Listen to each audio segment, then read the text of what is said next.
Mirëmëngjes Kanada. Jemi këtu bashkë në Alp TV Kanada, me Mirëmëngjes Kanada me mua Menti Kapashin. Dhe unë Gojard Kodra. Mirëmëngjes Kanada, mirëmëngjes Shqipe, mirëmëngjes diasporë kudo që ndodheni. Sot me ne është Arnisa Morina.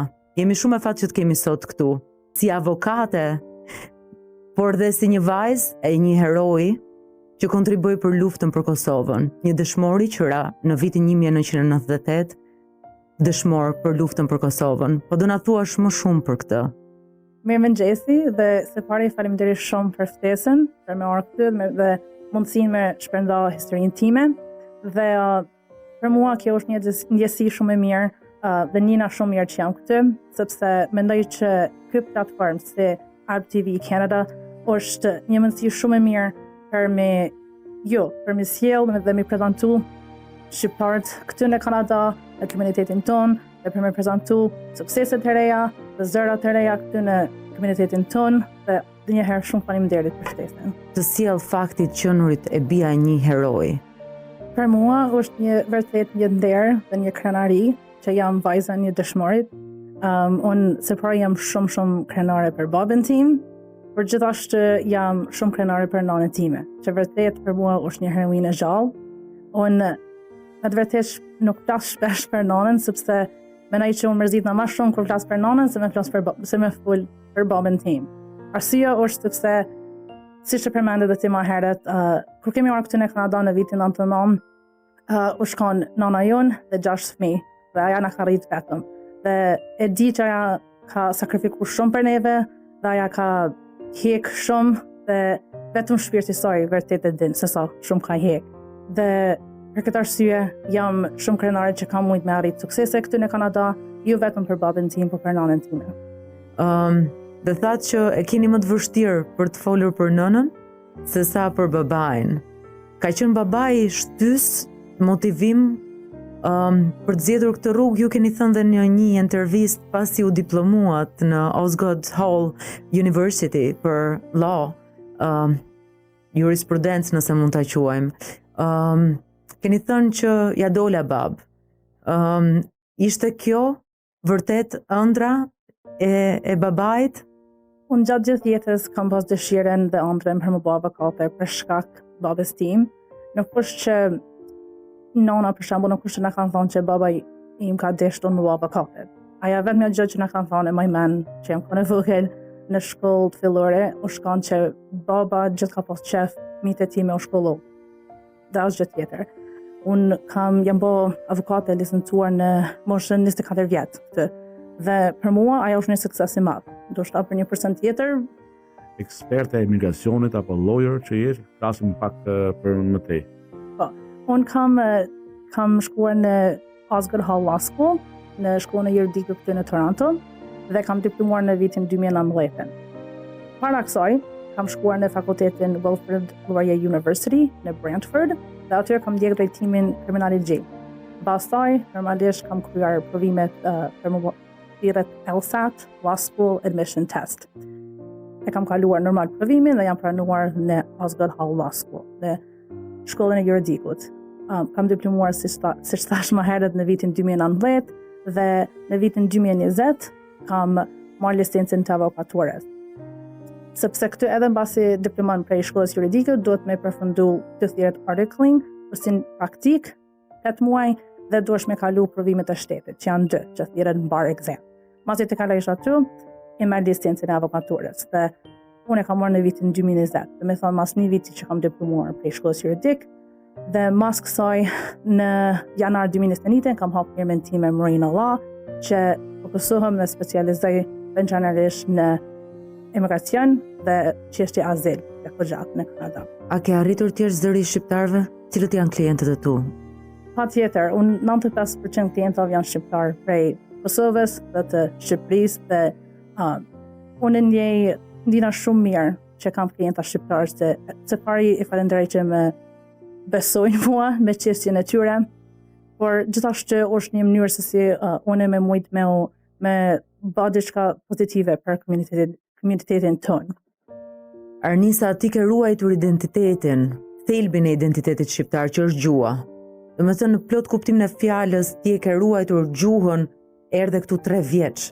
Është merit shumë e madhe që unë dua ta theksoj përpara se ne të vijoj me intervistën, sepse më bën të ndihem kaq mirë që ti flet shqip dhe flet kaq bukur shqip dhe ti ngëllon kaq bukur nga zëri yt, nga goja jote.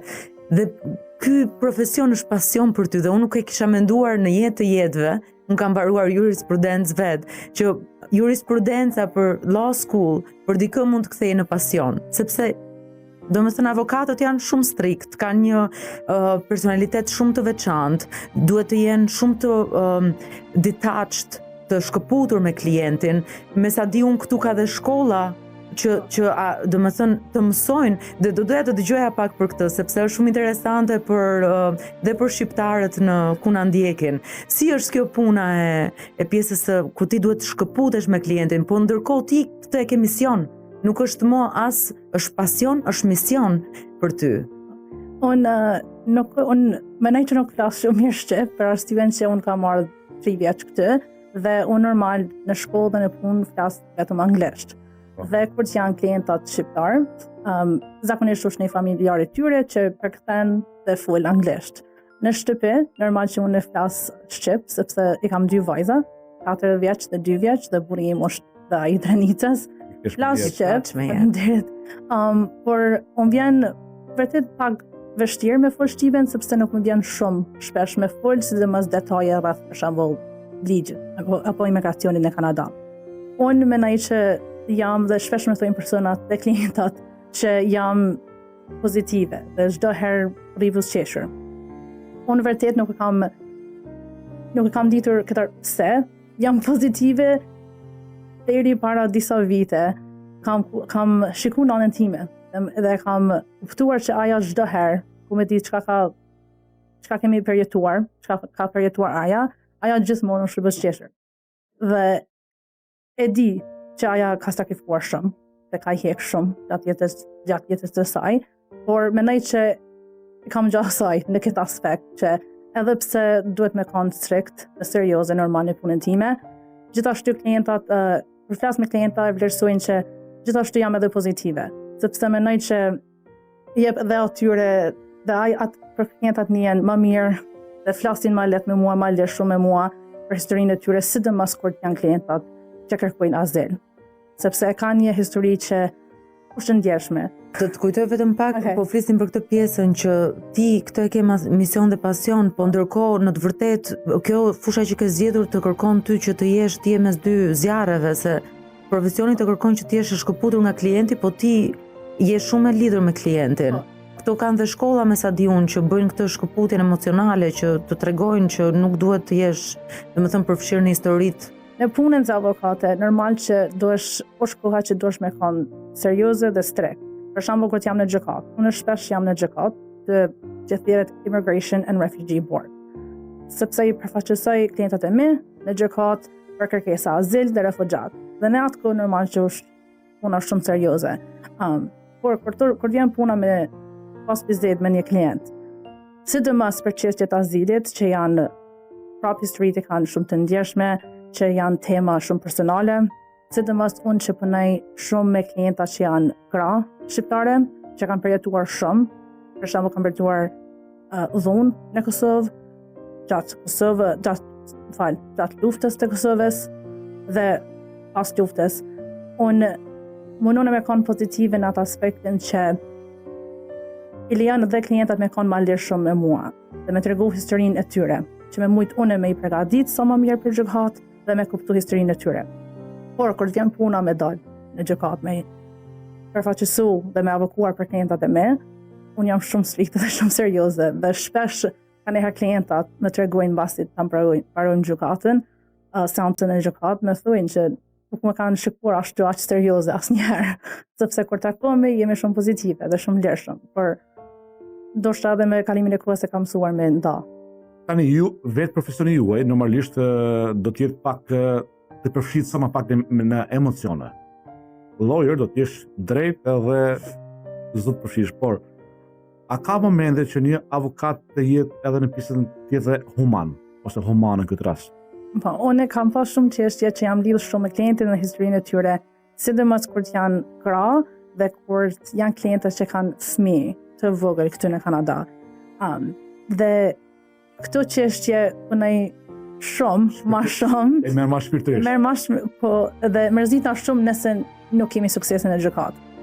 Shqyr kemi pas suksesin e gjykatë, por ka çështje që lidh më shumë me historitë të tyre, sepse sidomos kur do është një grua me fëmijë pa burr, gjithmonë e kujtoj nanën time dhe lidha shumë me atë klientin dhe punoj sa më shumë që ndoshta nuk ka nevojë me punuar shumë, por si tham, edhe unë jam nanë vetë, kam 2 vajza të vogla, siç thash më herët, dhe unë e di se çka është për shembull ky klienti që ka ardhur në Kanada, ka jetuar këtu ndoshta 3-4 vite, ka kërkuar azil, ka kriju një jetë këtu.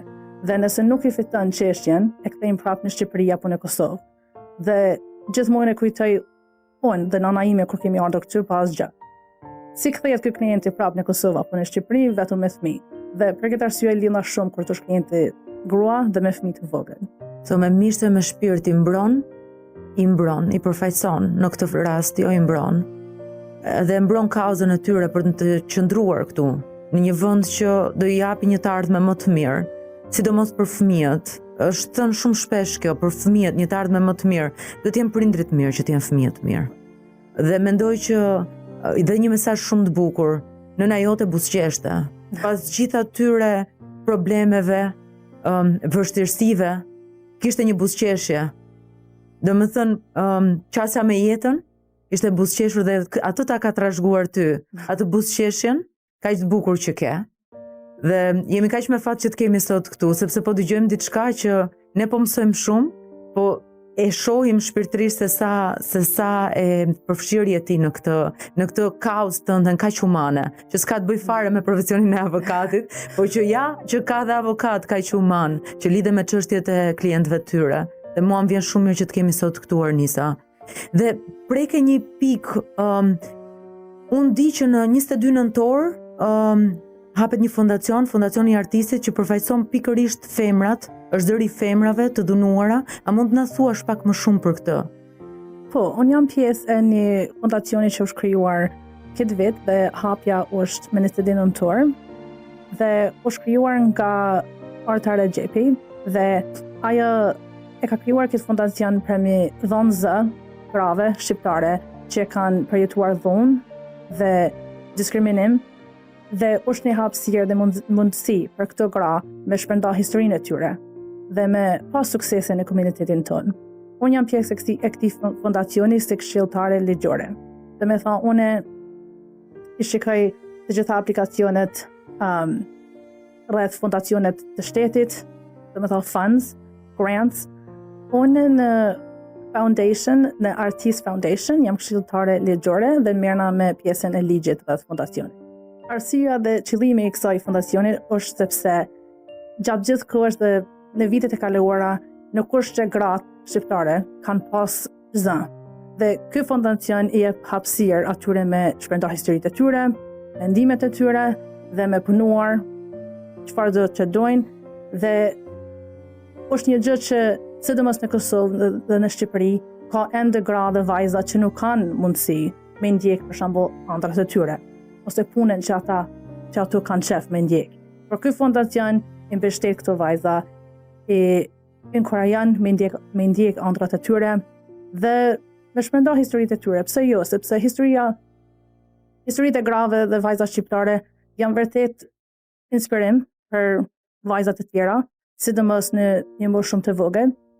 Dhe ky fondacion ndihmon. Arnisa, futemi pak tek pjesa praktike që duan dëgjojnë shqiptarët, se ne jemi oralistë, ne jemi zëri shqiptarëve këtu në Kanada. Për ato shqiptarët në Shqipëri. Jo se duam marrim sa më shumë këtej, po dhe po erdhën nuk është problem. Në Shqipërinë e madhe, në Dardanin që të ti. Bravo. Në qoftë se një shqiptar po sheh mundësinë dhe është në këtë udhkryqjen e mendimeve që dua të shkoj, por nuk di se si. Si është sot? Çfarë do të bësh sot për të ardhur në Kanada? Si është mënyra më e mirë? Si është mënyra më e mirë? Këtë zakonisht aplikojnë, sidomos klientat prej Kosovë dhe Shqipëria, aplikojnë një herë për vizë turistike, me thonë vizë vizitore. Vinë këtë një herë, shikojnë se a mund me jetu këtë, të pari. Dhe por me vizë turistike nuk mundesh me punu këtë, për shembull, nuk mundesh me kriju një jetë dhe me vazhdu me jetu këtë gjatë gjithë jetës, sepse je vetëm vizitor. Dhe vizitorin mundë me nejtë këty me vizitu vetëm 6 muaj, me u kthye prapë, dhe me u kthye prapë në Shqipëri apo në Kosovë dhe me u kthye prapë këty nëse kanë dëshirë. Opcioni tjetër që shumë klientat aplikojnë është përmes work permit, dhe me thonë vizë pune.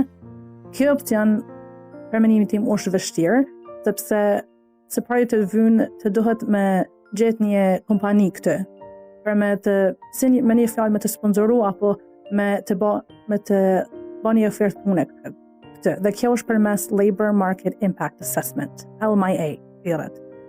Nëse një person këtë një kompani, për shembull, që e ban këtë ofertë pune është shumë mirë, por prapë masin të vish këtë, për shembull, kontrata punës dhe viza punës ndoshta është vetëm 3 vjet. Nuk është që mundesh me marrë permanent resident në shtetin mas këtyre viteve. Me një përsërit. Po, me një përsërit. Ose ka shumë kritera që duhesh me përmbush për me apliku për permanent resident. Sidomos tani dhe këtë muajin e kaluar janë bërë shumë ndryshime në emigracion. Më vështirë. Po, dhe është bërë shumë vështirë në me marrë permanent residence përmes këtij opsioni. Për shembull, kriterat janë shumë të vështira. E para është gjuha. Nëse nuk e din gjuhën mirë, duhesh me përfundu testin IELTS ose tjera testet që janë gjajshëm. Po, nëse nuk e ki notat ose nivelin e duhur, është vështirë me i marrë pikë apo points që të dohet për me u pranu si me apliku për permanent resident. Kështu që kjo opcion merr kohë, zakonisht kam klienta që janë këtu 6 vite, 9 vite vetëm me work permit, dhe me thonë vetëm me vazhdojnë, por me marrë një person me u pranu një person prej Shqipëria dhe Kosovë që nuk kanë asnjë eksperiencë këtë, është më vështirë. Kështu që gjatë vitit e kaluar kemi pranuar shumë emigrant, shumë sidomos përmes vizë pune, dhe për këtë arsye shteti dhe qeveria ka bërë shumë ndryshime që janë shumë strikt dhe aplikacionet prej personave këtë që kanë work permit, do i shikojnë para se me konsideru për shembull personat ose aplikacionet prej personave jashtë Kanadas. Po, normal. Do marrin përparësi, po. Por opcioni tjetër që shumë klienta që kam pa sidomos në muajin e kaluar, është që personat që janë këtu me vizë pune, që e din që nuk mundën me apliku për permanent residence, për në shtetësinë, që nuk i përmbushin kritera, gjuha apo përvoja punës, kam shikuar shumë jo vetëm tek shqiptarët, por klientat të tjerë që aplikojnë për azil. Dhe me thonë kërkojnë azil, refugjat, sepse me të vërtet mendoj që ky opcion është më shpejt për me marrë shtetësinë në Kanada. Arnisa merr çështje të ndryshme, jo vetëm je fokusuar në ligjin e emigracionit dhe më thënë refugjatit, po merr dhe çështje të tjera që janë bashkime familjare, po më vjen të ndërmend tani ndërkohë që ti po flisje, sepse janë shumë mënyra që ti mund të vish, po e di që ka shumë njerëz që kanë prindrit që duan t'i marrin motrën, vllajin. Zyra jote i përfaqëson dhe këto raste? Po, patjetër. So, unë punoj shumë në emigracion, që i përfshin këto aplikacione, për shembull sponsorim familjar, vizë turistike, vizë pune, është aplikacioni Humanitarian and Compassionate Grounds. Gjithashtu unë punoj normalisht për çështja e azilit, por edhe kur refuzohet çështja e azilit dhe shkon tek hapi i fundit, që nuk ka më apel. Unë gjithashtu merrna me gjykatën federale, me Federal Court, që ka klienta që për shembull e marrin shtetja dërgon removal order, që i bën deportimi. Kam shumë klienta që janë referuar tek unë, që tani unë e marr dosjen e këtij klienti dhe dërgoj tek gjykata federale. Aplikojmë për humanitarian dhe aplikoj gjithashtu në të njëjtën kohë për stay of removal. Dhe me thonë me pauzë deportimin derisa të aplikon klienti për një opcion tjetër, për shembull humanitarian. Çfarë është humanitarian? Humanitarian është që nëse ke shumë vite këtu në Kanada, për shembull 9 vite thoya, ose më pak, dhe ke krijuar një jetë këtu, për shembull ke punuar këtu, ke kriju familje këtu, ke shumë lidhje në Kanada, aplikon për humanitarian and compassionate ground. Kjo do të thonë tregon që, okay, une jam këtu që 5 vite, kam krijuar shumë lidhje këtu, kam punën këtu, kam ruajtur krejt ligjet, në kush që kam bën ndonjë gjë kundër ligjit, dhe për këtë arsye, based on humanitarian grounds, me leja me ne këtu në Kanada dhe me marrë në shqetësim. Nëse pranohesh, e merr në shqetësim. Kam shumë klienta që kanë ardhur deri këtu hap, për shembull, nuk kanë pas suksese në apel për azil, kanë ardhur tek deportimi. Unë kam aplikuar për humanitarian dhe stay of removal, që është me thotë, si thash merr me pauzë deportimin dhe kemi pas suksese. Dhe me thotë gjykata federale ka shikuar një gabim që nuk u duhet me u refuzu për shembull një apel dhe klienti ka fituar humanitarian. Kam gjithashtu klienta këtë muaj që kanë ardhur, kam një klient që e kanë deportuar sepse ka kryer një krim në Amerikë, ka kryer pjesën e tij në Amerikë 3 vite, më duket, në Borg dhe ka shkuar në Shqipëri dhe në Itali. Ka jetuar atje 6 vite dhe për shteti i Kanadas ja vjet një deportation order dhe thirret criminal inadmissibility. Dhe me thonë, nëse ti ke kryer një krim në Kanada ose jashtë Kanadas, nuk mundesh me kryer në Kanadë. Por nëse kalon një kohë që ti nuk e kryer asnjë krim dhe je rehabilitated, që thojmë na, mundesh me u apliku me kryer prapë. Dhe kjo është një sukses i madh, sepse është klient i Shqipërisë dhe ai nuk ka menduar asnjëherë që kam u kthyer prapë në Kanada sepse ka pas këtë criminal inadmissibility. Kemi aplikuar për humanitarian, për permanent residence dhe pra 2 javë ka u kthyer prapë në Kanada. Po më të gëllon si krimi lehtë, jo krimi i rënd. Po kanë shumë i rënd, por Kanë shumë i rënd. Wow, Okej. dhe përfitoj. Okej. Ndonjëherë kur nuk do ta dëgjosh përgjigje, më mirë mos pyet. Ja, Se kam këtë mani të pyes për gjëra që kam frikë nga përgjigja. Më mirë mos pyet. Pse do të dëgjosh diçka që s'do. nuk është që mund me tregu për shkak të komiteti, por patjetër. nuk është të deportojnë ose që ki criminal inadmissibility. Dosh me këtë me kanë një krim që në Kanada konsiderohet si një krim që i në Borg 10 vite më shumë. Do ti ke marrë dhe këto misionet impossible që thonë, të gati pa shpresë, i ke dhënë dritë shpresë edhe zgjidhje. Ishte shumë e këndshme biseda me ty, Arnisa. Faleminderit. Ne ndjejmë shumë krenari dhe çdo shqiptar ndjen shumë krenari. Ti je fëmia e 2 heronjve. Faleminderit shumë. Mami quhet Menadie. Menadie. Zonjë Menadie, përshëndesim shumë, heroine dhe përfaqësuese e femrave forcës shqiptare, domethënë të femrave shqiptare në gjithë Shqipërinë, Kosovën, një vend, në Dardaninë e Madhe, siç thot Gojardi. Të dashur drejtshkues, ky ishte edhe emisioni ynë Mirëmëngjes Kanada, ku kishim të ftuar avokaten Arnisa Morina. Arnisa ishte kënaqësi e veçantë Faleminderit. dhe më vjen shumë keq që erdhi fundi. Deri mëngjesin tjetër do të shihemi prapë bashkë me histori akoma më inspiruese, si gjithmonë, në Mirëmëngjes Kanada. Mos harroni të na ndiqni në rrjetet tona sociale në YouTube me të njëjtin emër Alp TV Kanada. Faleminderit dhe mirupafshim për sot.